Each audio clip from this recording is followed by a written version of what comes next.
Ladies and gentlemen, welcome to the stage, Mr. Tom Ford. Welcome. Here he is. The real Mr. Tom Ford. Yay! Don't sit on your microphone. Welcome. You can kiss me. 2. Thanks. You feel like you just went shopping? I have to say, I've been fortunate enough to interview some really amazing people. But when I told everyone that I was interviewing you, everyone went out of control, both women and men.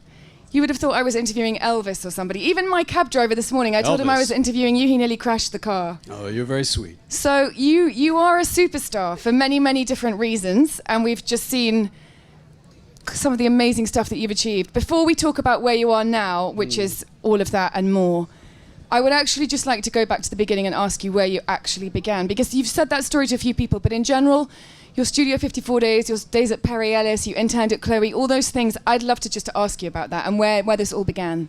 Ask a question. Okay, the question is... Where was I born? Where were you born? You were born in Texas. I was born in Texas, Austin. Then I grew up in Santa Fe, New Mexico.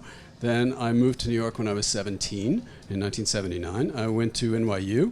I dropped out because I was just going to nightclubs and not going to my classes, paying the guy down the hall to write my papers. I started acting. I made television commercials mostly. That was about all I managed.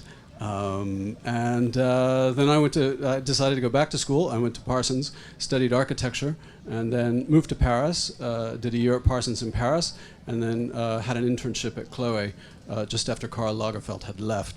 And there was a great guy there called Peter O'Brien, and worked there and realized that actually fashion was what I loved, and architecture was quite serious. And so I went back to New York.